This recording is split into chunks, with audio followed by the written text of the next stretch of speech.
బోర్గడ్డ అనిల్. రాత్రి 1 గంటకు నాకు ఫోన్ చేయడం జరిగింది. 1:15 ఫోన్ చేయడం జరిగింది. నాకు ఇమీడియట్గా రావడం జరిగింది. ఇప్పుడు మాట్లాడాలి తప్ప కానీ ఇలాగా తగలబెట్టేసి ఇచ్చేయడం అది ఎంతవరకు కరెక్ట్? కోటంరెడ్డి శ్రీధర్ రెడ్డి గారు ఆల్రెడీ మీకు చెప్పారు కదా, చెప్పినప్పుడు టైమింగ్ చెప్పాడు. 10 గంటల నుంచి 5:30 గంటల వరకు నేను ఆఫీస్లోనే ఉంటానని చెప్పాడు కదా. అప్పుడు రాకుండా అర్ధరాత్రి గడ 1:12 ఆ టైంలో వచ్చి తగలబెట్టడం ఇది ఎంతవరకు కరెక్ట్? ఇది నేను తీవ్రంగా ఖండిస్తున్నాను. ఇది ప్రభుత్వం కూడా ఎంక్వైరీ వేయాలి.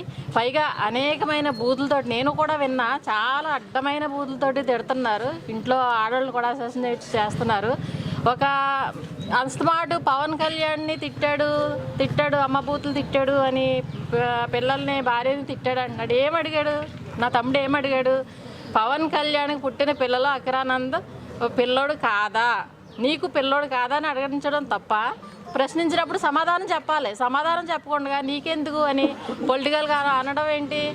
ఇలాగా కాల్చడం ఏంటి? మనుషుల మీద దాడి చేయడం ఏంటి? నీకు చేతనైతే సమాధానం చెప్పు. తర్వాత ఇంట్లో లండన్ నుంచి వెళ్ళి చదువుకున్నాడు నా తమ్ముడు. ఇలా తయారు చేసింది ఎవరు? తెలుగుదేశం పార్టీ కాదా? ఆ రోజు చంద్రబాబు నాయుడు గారు కాదా? ఈరోజు ఇలా గోండాలు పెట్టి అరెస్ట్ చేపించి 2 పెళ్ళాలని 3 పెళ్ళాలని చెప్తున్నాడు. 2 పెళ్ళాలి 3 పెళ్ళాలన్నది మీకు, నా తమ్ముడికి కాదు. ఏమన్నా ధైర్యంగా ఉంటే రండి, మాట్లాడండి, అంతే తప్ప కానీ ఇలాగా దొంగచాట్లుగా వచ్చి ఆస్తుల్ని తగలబెట్టడం కాదు. చెప్పాడు కదా, దమ్మున్న మగోడు నా తమ్ముడు, ఫేస్ చేస్తాను రండి అన్నప్పుడు రావాలిగా. ఇది నేను తీవ్రంగా ఖండిస్తున్నాను. నేను ఇది ముఖ్యమంత్రి దృష్టి కూడా తీసుకెళ్తాం.